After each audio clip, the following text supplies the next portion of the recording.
ඉතින් අන්න මං කිව්වා කලින් බ්ලොග් එකේ ටීචින් එක්සෑම් එක දහම් පාසල් ටීචින් එක්සෑම් එක අවුරුදු හැම අවුරුදු පතාම එන්නේ නැහැ. ඉතින් අවුරුදු සමහරකට අවුරුදු ගාණකින් එන්නේ. සමහරකට අවුරුදු ගාණක් නැහැ ඉතින්.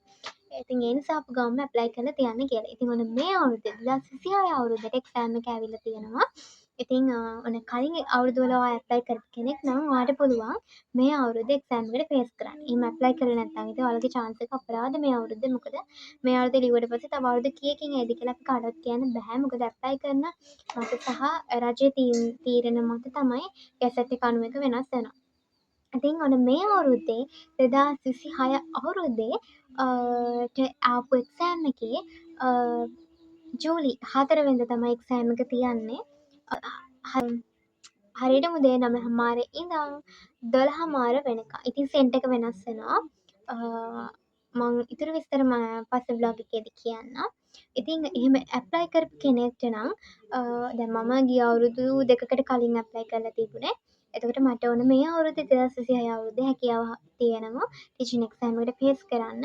ඉතින් මට මෙන්න මෙහෙම ලෙටර් එකක් ඇවිල්ලා තියෙනවා. ඉතින් මේ ලෙටර් එක ඇවිල්ලා තියෙනවා මම මේක මෙන්න මේ විදිහට. ඉතින් එක්සෑම් ලෙටර් එකක් ගෙදරට එනවා. ආවට පස්සේ ඔයාලට මෙතන ටයිම් ටේබල් එකත් එක්ක ඔයාලට හැමදේම එයාලා උපදෙස් ටිකත් එක්ක දෙනවා.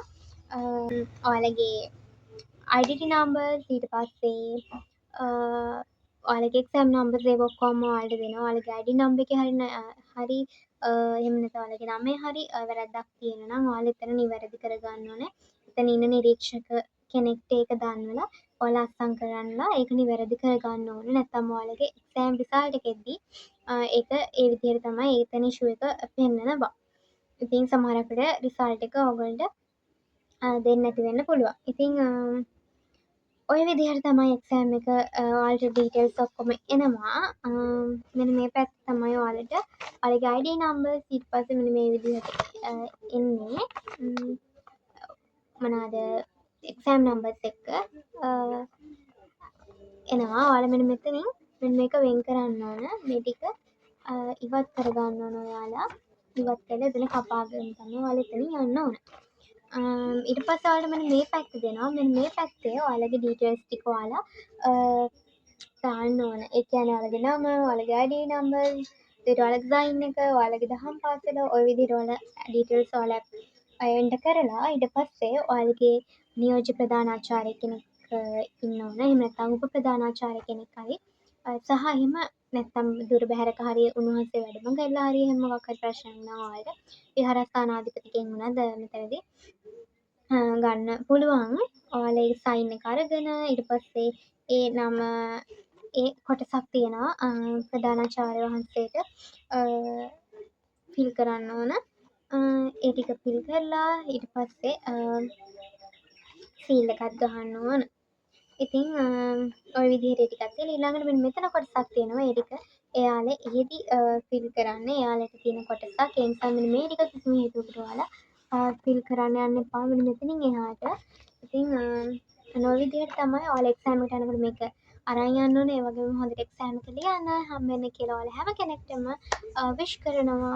දහම් පාසල් ටියුෂන් එක්සෑම් එක ෆේස් කරන කෙනෙක් අනිවාර්යෙන්ම බාහිර පොත් කීපයක ගන්න ඕන දැනුම. එතන පොත් කීපයකට කීපයක් නෙමෙයි ගොඩක් තියෙනවා. මම ඉස්සෙල්ලා පෙන්නන්නම් ඔයාලට තියෙන පොත් ටික.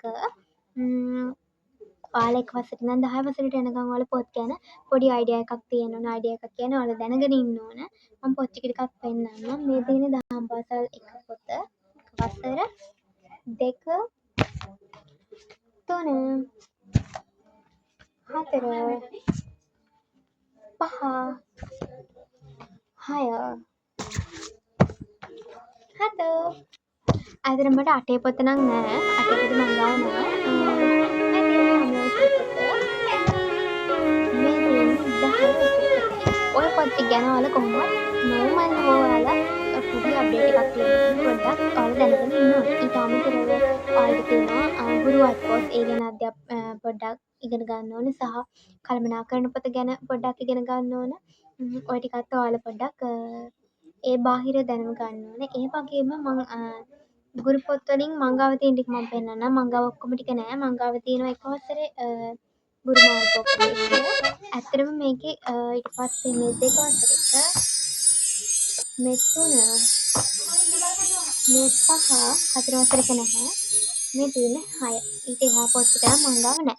ඔන්න ඔය පොත් ටිකයි කළමනාකරන පොත් ටික ගැනත් බලා ගන්න ඕනේ. ඇත්තටම මේ ගුරු මාර්ගෝපදේශයක් නෙමෙයි ගුරු අත්පොතක් තියෙන්නේ.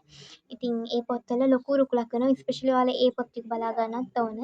සහ ඔයාලට තව ටිකක් තියෙනවා ඉගෙන ගන්න ඔය ශිෂ්‍යයෙක් අඳුරගන්නේ කොහොමද? ශිෂ්‍යයෙක් එක්ක වැඩ කරන්නේ කොහොමද? සහ ඒ ගුරුකුල සම්බන්ධතාවය පවත්වන්නේ කොහොමද? ඔන්න ඔය වගේ පොඩි ටිකක් ඔයාලා දැනගෙන යන්නත් ඕන. ඔය වගේ ප්‍රායෝගික ප්‍රශ්න වලටත් ඔයාලට පිළිතුරු සපයන්න වෙනවා. ඉතින් ඔයාලට රයිටින් පේපර් එකක් දෙන්නේ ටීචින් එක්සෑම් එකේ පැය 3ක මේ පාර එක 9:00 12:00 ජූලි 4 වෙනිදා තමයි ඇවිල්ලා තින්නේ. මට නම් ඇවිල්ලා තියෙන සෙන්ට් එක විද්‍යාලෝක විද්‍යාලයේ ගාල්ලේ. ඔයාලට ඒක තැන අනුව ප්‍රදේශය සහ දිස්ත්‍රික් අනුව ඒක වෙනස් වෙනවා. ඉතින් ඔහොම තමයි ටීචින් එක්සෑම් එක ගැන. ඉතින් අදට ගිහින් එන්නම්. බයි බයි. Next video coming soon.